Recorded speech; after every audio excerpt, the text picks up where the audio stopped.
All right. We are live from scenic MMF's apartment. We are here on Talking Goats. Going to talk goats. Here with Scully. Hey guys. And we have a few things to get into. First things first, the SJC free roll qualifier coverage is going to be going up on our YouTube channel over the next few days, probably week. Yeah, we're going to be getting up all of our Twitch videos, and we're going to be rounding up the Dueling Book replays for you guys as well. Yeah, we've noticed, or I've definitely noticed, a sort of common complaint and or suggestion is that some people would prefer to watch replays in like fast mo rather than watch like a 1 hour video of a duel. So we're going to try having video forms of some of the replays, along with some of the more traditional videos with commentary and stuff. Just kind of like a test run, see how that goes. So what I am excited to get into, something we do have the coverage for already, is the top 8 deck list for the free roll qualifier. Yes, we do. Lots going on in the top 8 deck lists. I would say, would you say this is the top 8 you would have predicted as far as how the deck's placed out? 1 sec. All right, now I got it up on the stream. In a broad sense, in terms of splits of like aggro, control, and combo, like the sort of broad blanket archetypes. Yes, definitely not with the specifics. Where do we start? So for one, Thunder Dragon Chaos with Scapegoat and Metamorphosis seems to be making a comeback. I think it's kind of starting to take over the GOAT control spot. Yes, I was going to say the same thing. We've got Lucas in winners with that deck. Let's see. It was about probably like 8 months ago now that we posted the GOATformat.com tier list. And I think at that point we had like most played as GOAT control. And I think that's starting to shift to Thunder Dragon Chaos.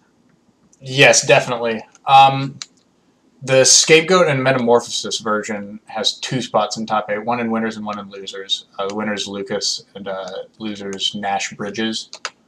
Then we've got a third sort of more traditional turbo list. Also on losers, it's Leo Void. And to round out the Chaos decks, Rabid also squeaked into top 8 on loser side with Angel Chaos. And then even on Leo Void's side, he has 3 Metamorphosis in his side deck. With Scapegoat, yes. So. Leo Void is siding into Scapegoat and Meta, 3 copies of each. And what do we end up with? One? Do we have one pure GOAT control deck even? Yeah. Yes, I can scroll to that right now. We've got Loop, and I think Loop is still in it. We'll get to where the bracket progression in a bit, but yes, Loop had a lot of interesting choices. Double Zero Priest, double Gravekeeper Spy, 1 main deck Trap Dust Shoot. Just a few of them. Like Loop's build, I think he was the most prepared for the aggro matchup. Yes, definitely. And the 3 Scapegoat. Yeah, and then in his side, he's got even more 2 skilled darks, 1 Spirit Reaper, 1 creature swap, 1 Sakuretsu armor, 1 Dusk Tornado, 1 7 Tools of the Bandit. And triple Solemns. Yes. So his side is actually pretty well rounded against both aggro and combo, which are kind of like the 2 boogeymen of the qualifiers. Yeah, so we only have one. You only see the one from Deanna, the one combo, the Royal Magical Library for the top 8. But we had a ton of entrants of people with this deck in the tournament overall, between that and Jar. Yes, and some other less traditional stuff too, like various Burn decks. Burn was pretty popular in the qualifiers, but didn't actually make it into top 8. So yeah, and yeah, I've got the Diana's deck on my screen now.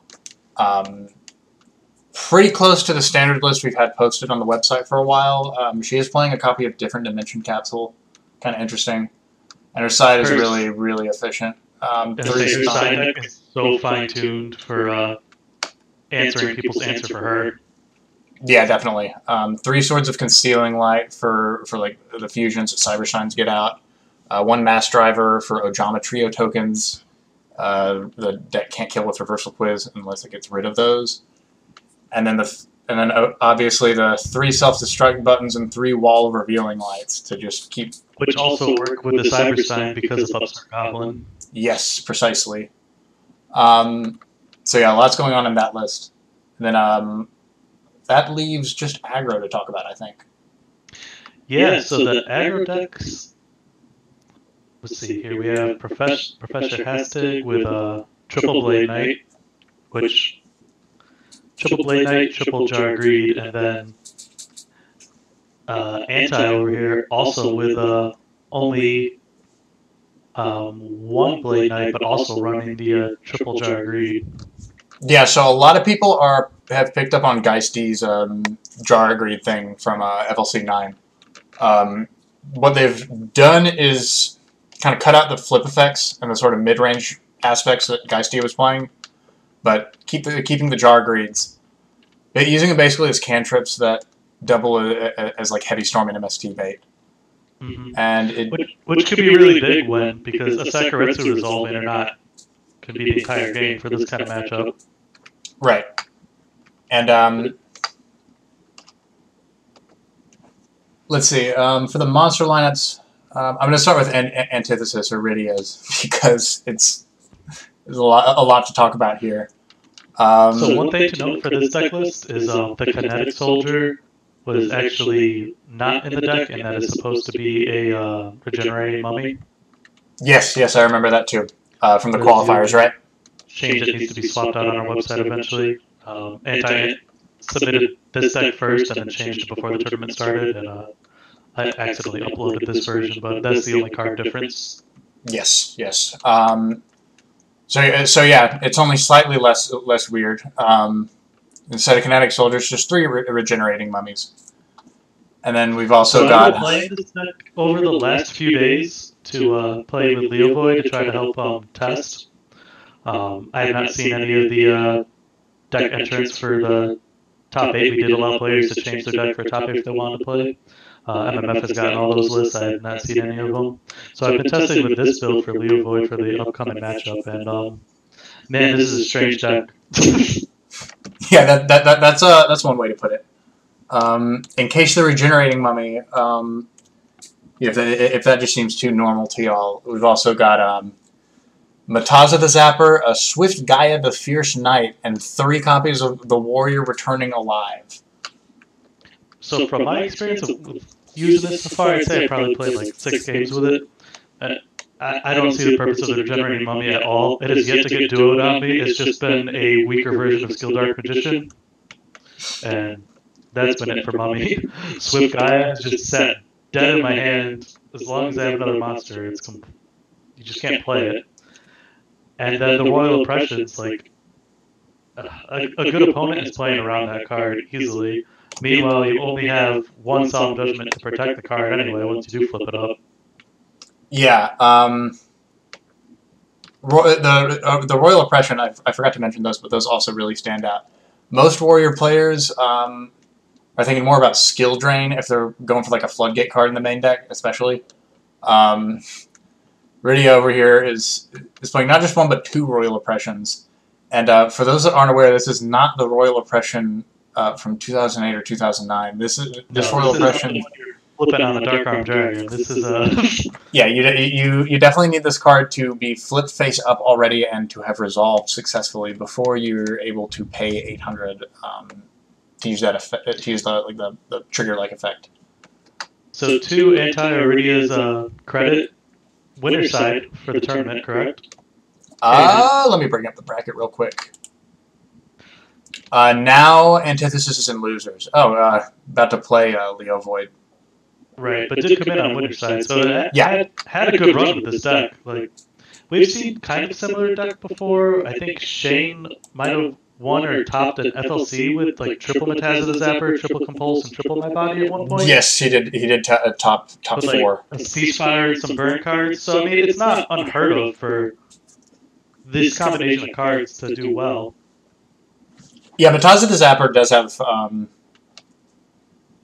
So the obvious thing is that it's just like a pretty fast clock on an open field, and we did see that in the matches from the qualifiers that we got to stream. So the other thing that goes under the radar. A similar deck for the one round that already played in top 8. Yes, from. I think that video will get uploaded this weekend, so you all get to see that in more action. But yeah, that also did happen. At the very least was Warriors. It was Warriors, and there was a Metaza the Zapper involved. Okay. Metaza the Zapper doing 2,600 a turn. So this was probably the most surprising deck of all top 8 to see this one. Yeah, I think by a long shot. Oh yeah, and then we haven't even talked about the side deck, which includes things like Gravekeeper's Watcher, Necro Valley, Sasuke Samurai number 4, and 2 Dark Coffins. Yeah, so like the Dark Coffins, I kind of just write off as I don't know when you put those in. Like if you already saw Jar of Greed, why would you put in Dark Coffins? Yeah, I have the same thought with that as well. Now the card in the side I have been cited in each time has been the Sakuretsu Armors and the Zinzang. That might be probably, I don't know, I would say at least of this half of the year, the hottest card that I've seen people start using. Yeah, definitely. It's becoming really popular in aggro mirrors, like you got 13, 14 warriors or beat sick monsters, and a bunch of solemns and dust shoots and stuff. A lot of damage is happening fast, so if you can just turn those 2 cards off for 2 or 3 turns, that could mean before the whole game could be over by the time they even get it off the board. Right. I see a lot of people bringing in Mobius with them too. Yep. Lock down the back row and then destroy either those or other back rows with Mobius. The cool thing is if you think your opponent's going to bring him in the mirror, having Cliff the Trap Remover to get him off the field is pretty useful too. Yeah, Cliff the Trap Remover, definitely a Rota target, definitely a Warrior Returning Alive target, and definitely clearing out a lot of important cards. The cool part about the Chiron in the side there is, like, from my experience with this deck so far, is my body can be dead a lot. So being able to bring that in could be useful as well. Warrior Returning Alive has actually been pretty live for me though. Warrior Returning Alive was very live in the qualifier matches and the top 8 match we've seen so far. Got activated a lot. I think we got everything worth mentioning about Rydia's list, so we can move over to Professor Hastings. This is a pretty interesting list too. Very low monster count. What are we on here? 13 with 2 Rotas. Right, so at 15, like, it's not the lowest number, like, 16 is kind of standard, and then you have 3 Jar Greeks to get into those monsters as well, so it might be a little deceiving of how many monsters are actually in this deck. Yeah, it's like 15 out of kind of like 37, if you want to look at Jar Greeks like that. You're going to see them. Yeah, and so where do we start with the monster lineup? He's very playing BLS. Tight space for this BLS though. Like, yeah, the bare minimum 4 and 4. Yeah, okay. I was about to count them up myself. Yeah, you're absolutely right. 4 and 4, and really more like 3.5 and 4, depending on how you look at DD Warrior Lady. Because if that card's doing her job, she doesn't. The fact that Rota can get you the light or the dark that you need, I guess, has made it work out. Yes, he is. He's playing Don Salute probably for exactly that reason. So triple Solemn and triple Jar Greed, I feel like just almost invalidates your opponent's Heavy Storm, which is pretty cool. Yeah, it's really powerful. With Jar Greed, for those that don't notice, when you're playing a deck with like a lot of traps, you can set like a Jar Greed and like maybe like one real one, and bait out Heavy Storm and like other kind of removal like that. Like Mobius, same thing if it's in the post side games. And then once the big removal card is gone, you can just you've changed your Jar Greed. They've broken even at best, and then you just set everything and they lose. Right. Really good card.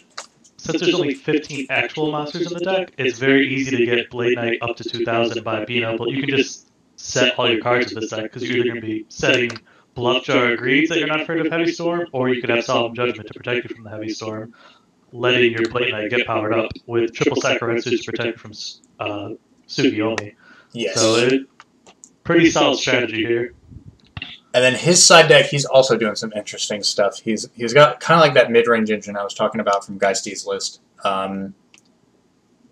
Taking up a good half of his side deck. He's got two Faith, 2 Merchants, Chaos Sorcerer, a Tsukiyomi, and 2 Dekoichis. Right. Lots of flip effects. You're going to assume when you're playing this deck, your opponent's going to side out their Noblemans, since you're not setting anything, and able to bring in the flip engine. Yes. They side out Noblemans, you get them got with the flip effects. And in this case, he's also playing another Chaos Sorcerer because all the stuff he adds with this engine happen to be light or dark. And Chaos Sorcerer, pretty effective metagame call right now. I mean, as we've already seen, we've got like 4 out of 8 top 8 Sorcerer control decks, basically. And then I'm guessing the widespreads and the Dust Tornadoes are for the aggro matchup? Yeah, almost certainly for the aggro mirrors. He is really trying to play a lot of Sakuretsu armor effects. Which Jar Greed is also the easiest card to side deck out in the world, so it makes a very nice, easy transition to pop those out and to all this stuff.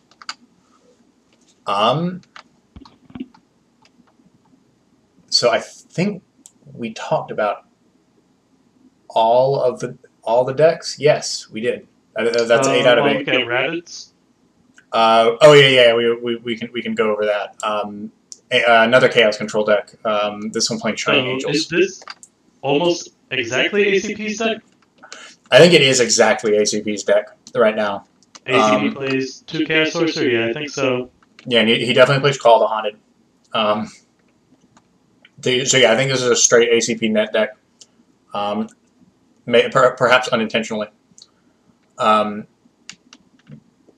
anyone who was around in 2017 knows how this deck works and how it's good. And Rabbit just showing us, still good, still got it, still working. Now I don't believe Rabbit played this against Leo Void in the top 8. I think he changed it up, but that game was also kind of a wash too, so I'm not even positive. Oh, I can figure that out. One sec. I'm pretty sure that Leo Void just really ran away with that match. Yes. Okay. So Rabbit's deck was considerably more interesting in the top 8. I think who did he play again? Leo Void. Yes. Yeah. Leo Void ran away with that, but Rabbit was playing a lot of interesting tech, like 1 Gravekeeper's Guard with no spy. 1 Zaborg, the Thunder Monarch. And also moved an Azura Priest into his main deck. And began to main deck Dust Tornadoes.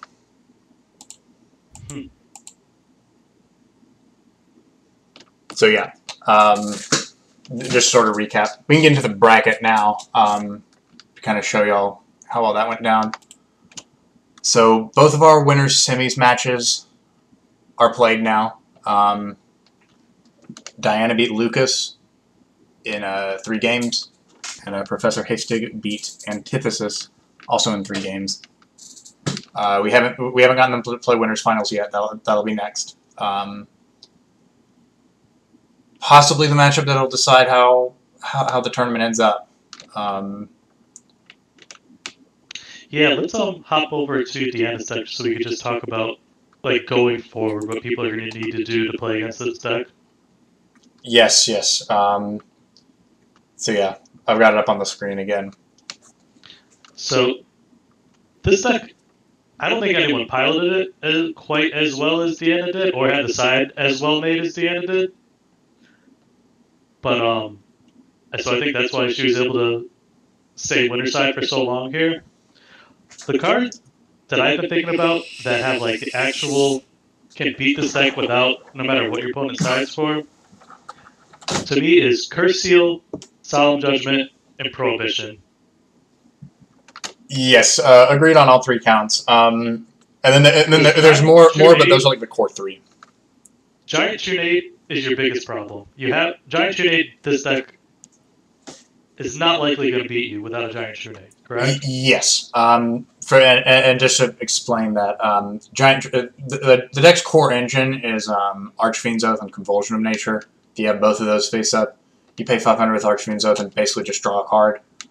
And the deck uses Giant Trunade over and over again to do that over and over again, while getting more library counters. Yeah, Magical Library. Precisely. So if you stop Giant Trunade, if you just somehow guarantee that they cannot activate it, your life becomes much easier, way easier for them to end up bricking. Right. So the reason that if you look at Deanna's side deck, it's pretty prepared for people have tried Ojama Trio against this deck because you put out the tokens, and now you cannot activate Reversal Quiz because you can't send the tokens to the graveyard. Right, it's a cost. Right, so Deanna's added Mash Driver to the side deck as a way to deal with that. Essentially, the deck can get to any card in the deck, you have to assume. So if it has an out to it, you're in trouble. People have tried using monster cards to stop special summoning, but Swords of Concealing Light put all those monsters face down, and that's the end of that strategy. So with Curse Seal, by negating just one Giant Trunade, your opponent will never be able to activate another one the rest of the game.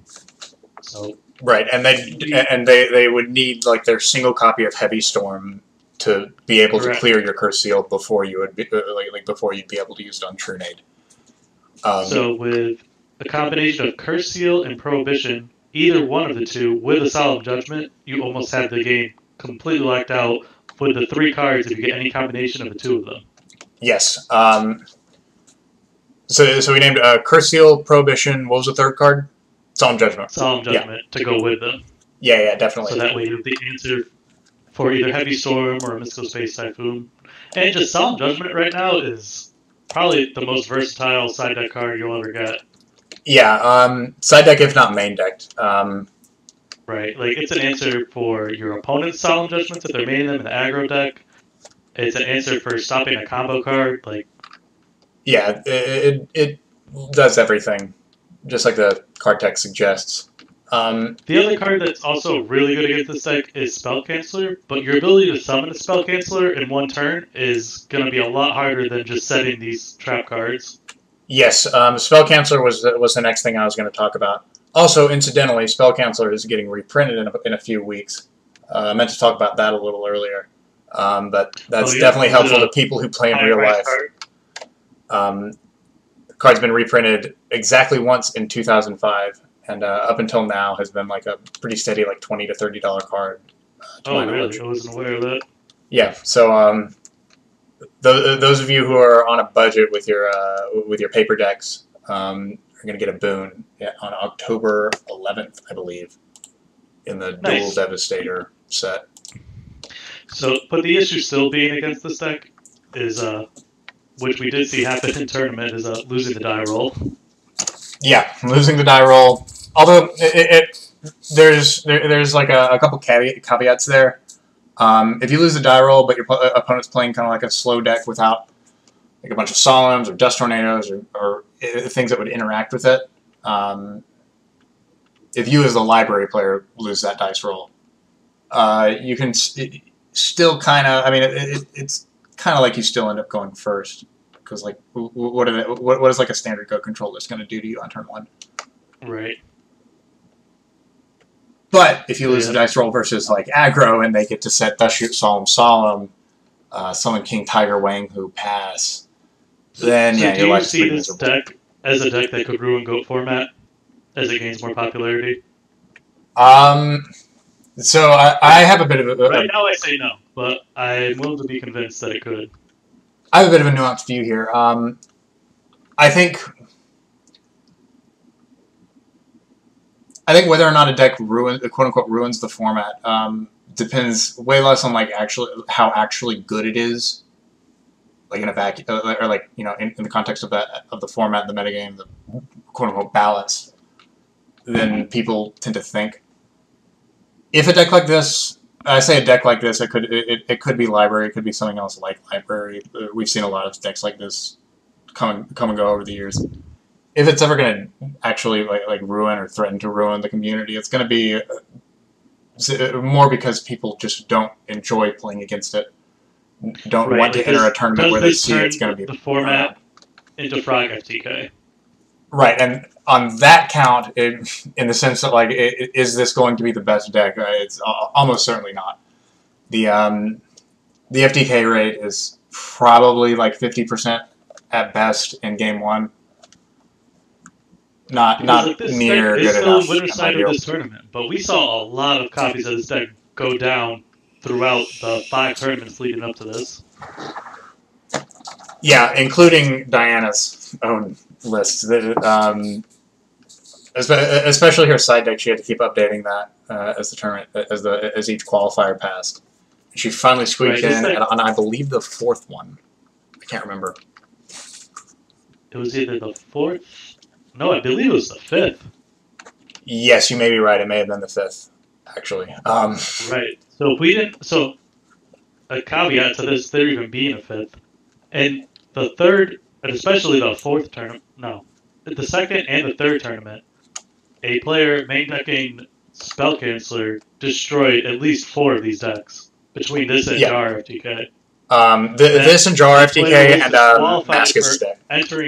For qualifying twice, but someone had figured out of this metagame is a lot of these spell decks and was able to shut it down.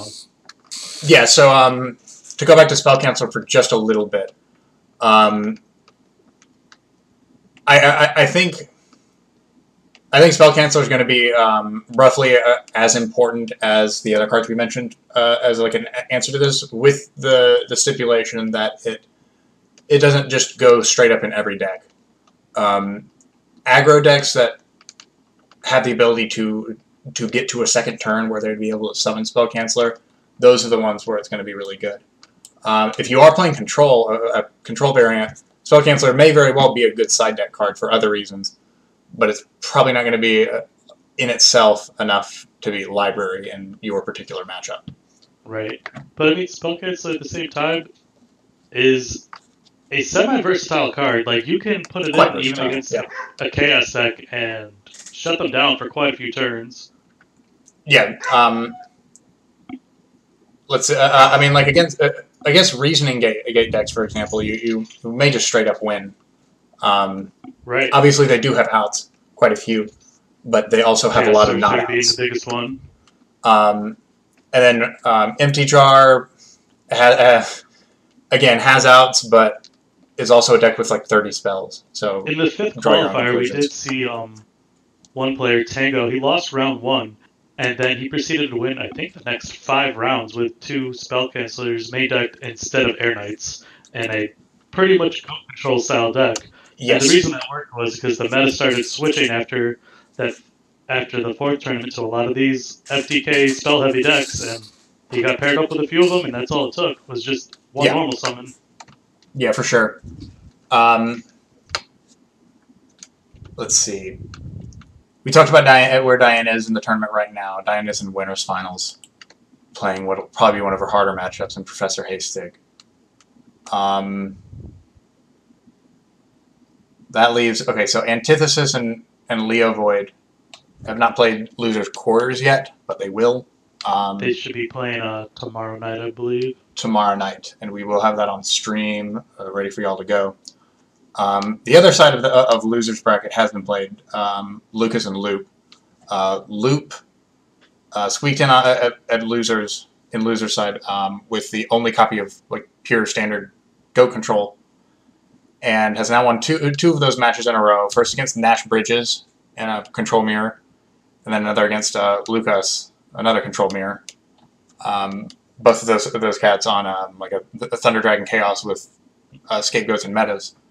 So Loop is waiting for the winner of Antithesis and Leo Void in losers semis, and that will be when the loser side of what's really like top 4. Another thing I wanted to briefly discuss about this tournament is we're seeing like a whole new breed of players. Like you don't have any there's no ACP in this tournament. There's no Jazz in this tournament.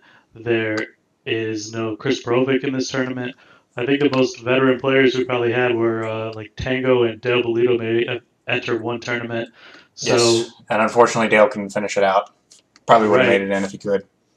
So we're looking at like a lot of less standard decks people are playing. A lot more of I guess I'd call them 2019 like new breed decks. I'd say filled up like half of this tournament of like these different versions of aggro decks and these FTK decks, compared to more of the older school players that are still sticking closer to a Go Control deck with some chaos just splashed in. Right. Yeah. So it is kind of a different era that we're coming into here. Yeah, and we're definitely seeing just like the perfect statement of that in this top 8 bracket. And just to recap, so in winners finals, that's Warriors versus Library FTK, and then one Go Control list waiting to play the winner of Warriors and Thunder Dragon Chaos. So definitely not the top 4 I would have predicted in terms of decks or players. And a lot of these cats joined for the qualifier that they made it in, and like that was like their first tournament as far as we know. Even from our GOAT format server, very few players that were predicted to go far, like Swisky or Massis or Noel even. None of them qualifying. Yeah, they did get far, all of them did get far, but all of them fell just a little bit short when it counted. Rabbit is probably like one of the only, even from like the format library side of players. Yeah, and Nostalgic Duelist as well. He's been around Lucas, for a while. Maybe? Lucas comes from the top of our GoFormat.com ranked ladder, at the very least. Right. But then Nash Bridges and Professor Hastig, I'm almost certain those guys were entirely new. Like joined today. Right, so definitely look out for the finals results for this year Shonen Jump Championship free roll. The winner of this tournament is still getting a Dark Grand Dragon. Yes. And again, other losers quarters match going to be probably tomorrow night. And throughout the month, we'll be running the rest of the bracket out. Yep, we'll be uploading more coverage. And once this tournament finishes up, we will announce our next tournament. Yes, the next tournament, more plans, all that good jazz. No pun intended. All right, well, it was a good talk to MMF, and we'll see you guys when probably Sunday. Yes, we will. All right, peace out, y'all.